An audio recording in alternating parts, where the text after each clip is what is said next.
Chloroplasts structure. Chloroplasts are membrane-bound organelles that act as the main centers for photosynthesis. The number of chloroplasts varies widely in different plants. For example, in green algae like Chlamydomonas and Spirogyra, the number of chloroplasts present in each cell remains constant. In higher plants, the number of chloroplasts varies from cell to cell. Each cell may have 30 to 200 chloroplasts. Although the size of chloroplasts varies from plant to plant, chloroplasts are generally 4 to 5 micrometers in size. Also, plants growing in shade contain larger chloroplasts in their cells than those growing in intense light. Chloroplasts also differ in shape, being plate-shaped in chlorella, cup-shaped in Chlamydomonas, ribbon-shaped and spirally coiled in Spirogyra, and star-shaped in Zygnema. In higher plants, most chloroplasts are nearly spherical or ovoidal in shape. Like most organelles in a eukaryotic cell, chloroplasts are surrounded by a bilayered membrane called chloroplast envelope and are disc-shaped.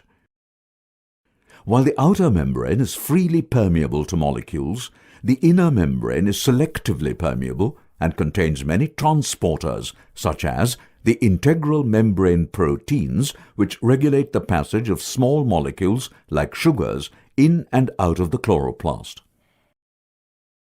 The inner membrane encloses a protein-rich ground substance called stroma.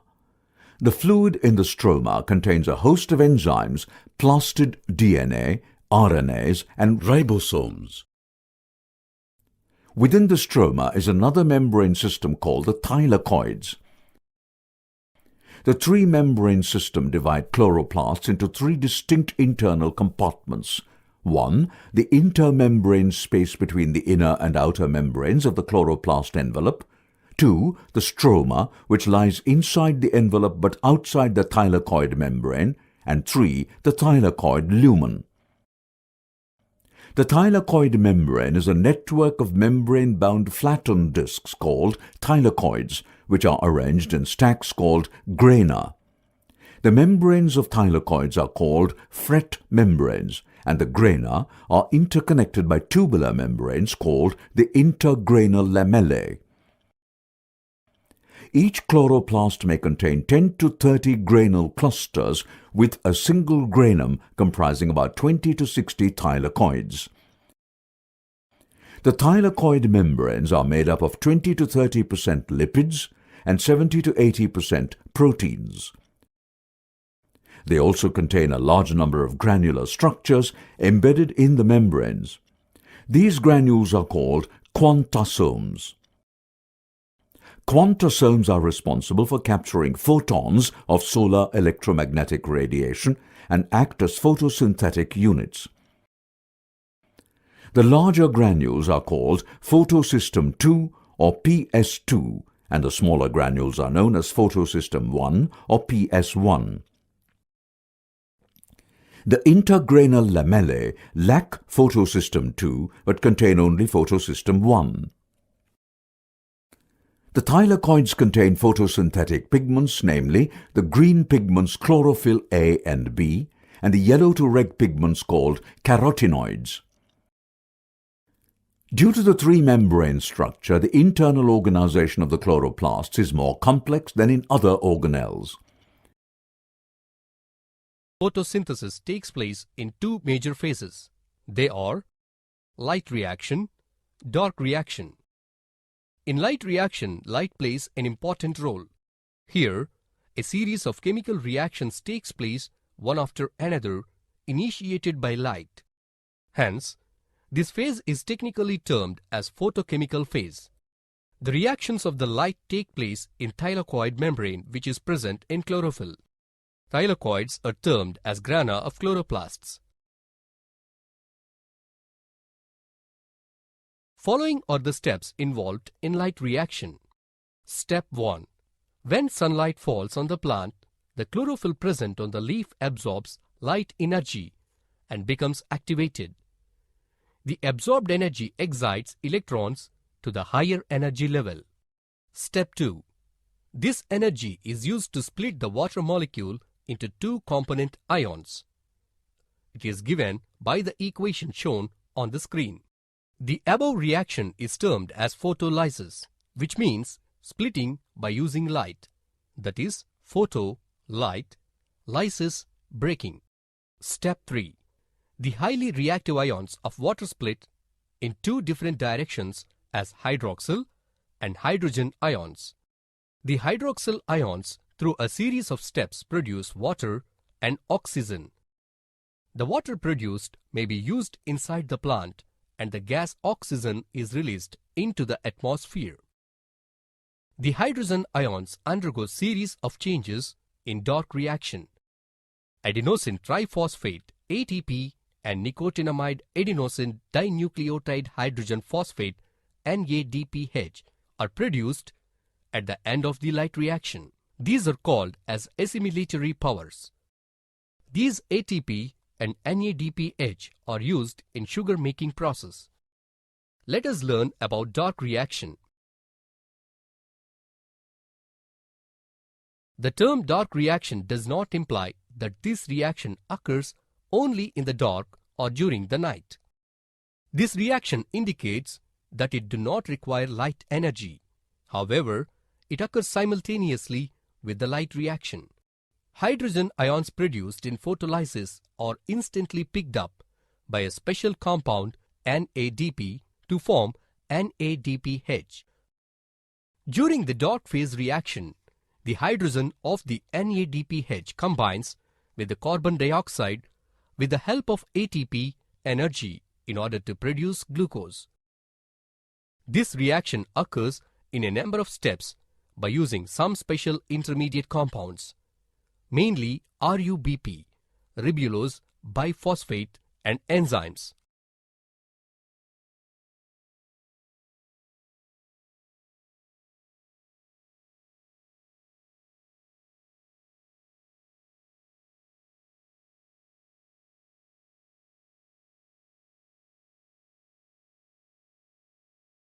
Finally, the obtained glucose is converted into starch.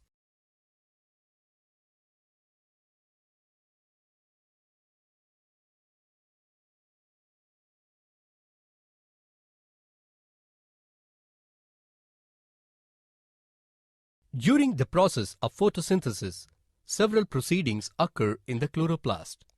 Some of them are converting light energy into chemical energy, splitting of water molecule, reduction of carbon dioxide to carbohydrates. Once light energy has been captured, it can help the dark reactions to initiate several events, even in the dark, and some may continue even in the absence of light. Light-dependent events or reactions are called light reactions, and they take place in grana, while the rest are called dark reactions and they occur in the stroma. Plants have the capacity to work under any situations, such as from very lighted hot dry conditions to wet, humid dim light conditions. The requirement of light and other factors change from one plant to another.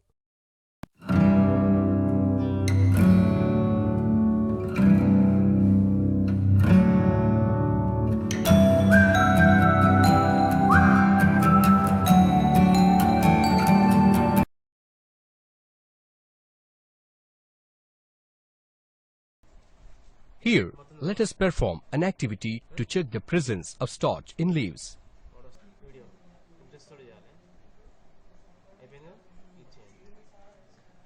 Let us take a soft thin leaf from a potted plant.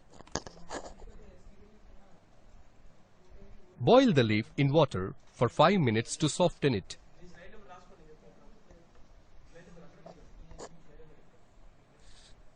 Place the leaf in a test tube containing alcohol. Take a test tube with methylated spirit and place the leaf in it. Now, place the test tube in a beaker containing water. Gently heat the test tube in a beaker containing water until the leaf becomes pale white. Note, this happens because the chlorophyll gets removed from the leaf.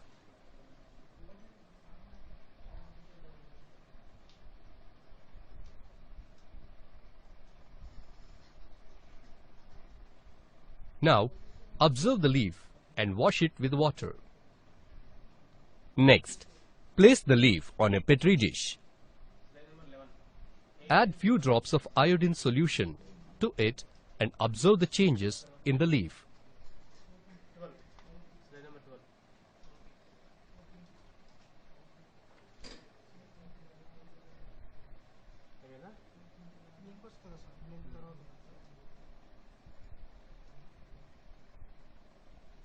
It is observed that the parts of the leaf turns into blue-black color, indicating the presence of starch.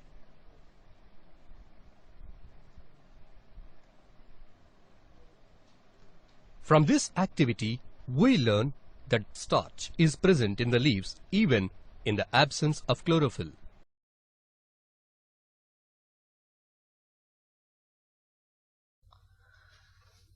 Carbon dioxide is essential for photosynthesis.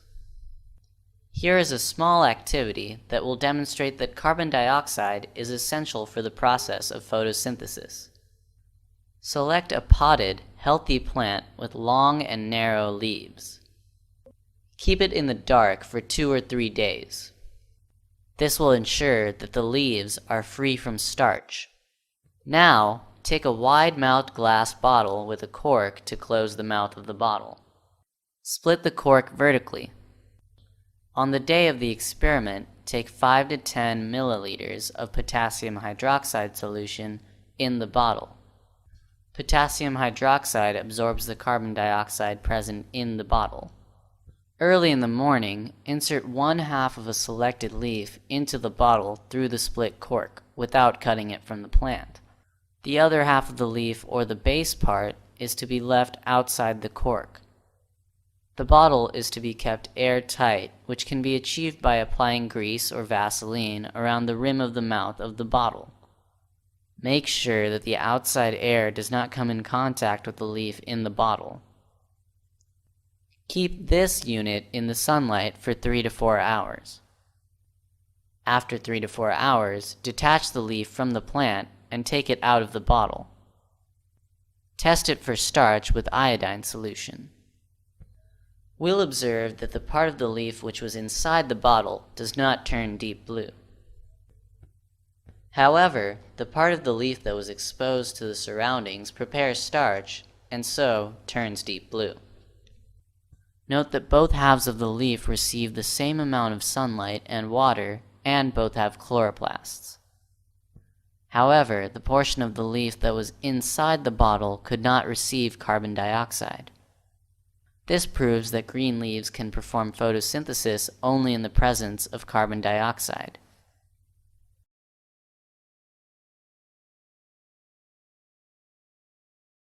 Here, let us perform an activity to understand how oxygen is produced during photosynthesis in the presence of sunlight. Consider the apparatus shown in the image. Take a beaker and fill it with pond water.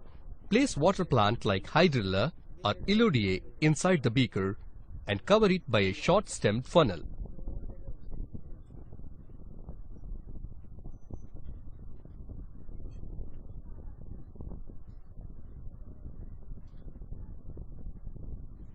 Take a test tube and invert it over the stem of the funnel.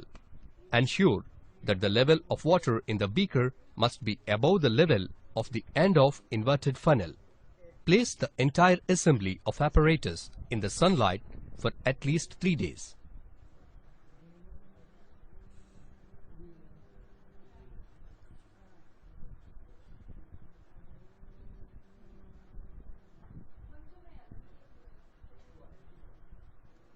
It is observed that in place of water, air is filled in it. This air is actually a gas and is collected in the test tube. Test the gas collected in the test tube by inserting a glowing incense stick, which would burst into flames. This indicates the presence of oxygen.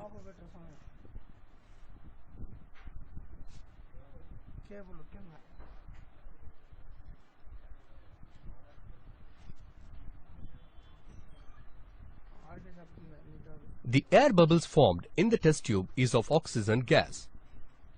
Thus, it is clear from this activity that oxygen is produced during the process of photosynthesis in the presence of sunlight.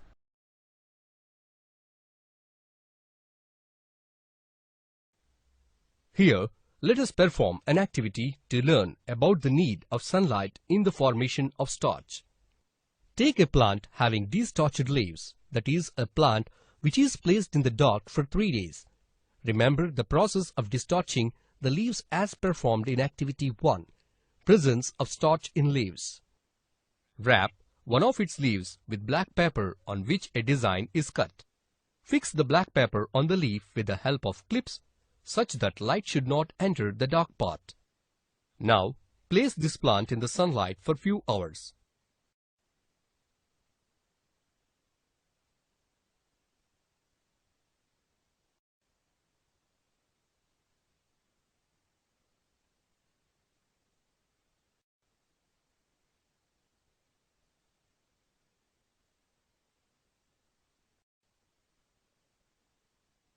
Later, test the leaf that is covered by black paper for the presence of starch by pouring iodine solution on the leaf.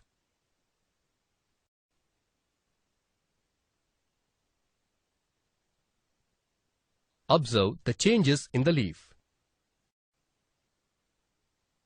It is observed that only the parts of the leaf which are exposed to the light through cut-out design turn to blue-black, indicating the presence of starch.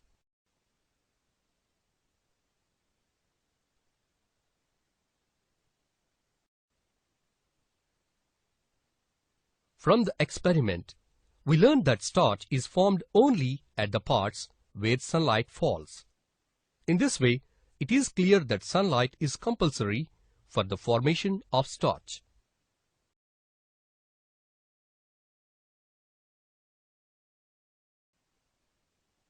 Von Helmont found that water was necessary for the growth of any plant. In class 7, we have already studied this fact by conducting the experiments.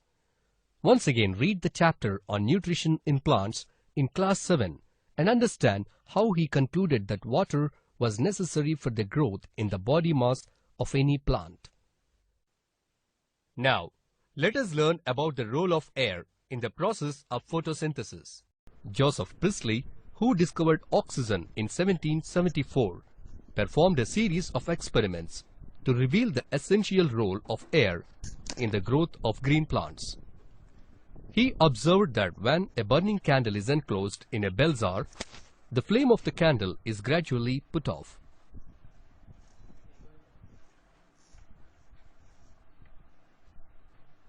In the same way, a mouse also suffocates in a closed space, such as in an enclosed bell jar, and dies. From these observations, Priestley concluded that a burning candle and an animal change the composition of the air.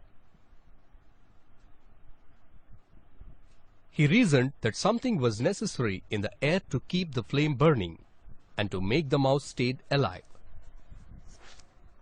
Priestley then placed a mint plant inside the same bell jars, and he found that the mouse stayed alive and the candle, when lighted from outside, continued burning in the presence of the mint plant. Priestley hypothesized that the plants produced a gas, oxygen, that supported the burning of the candle and also allowed the mouse to survive respiration.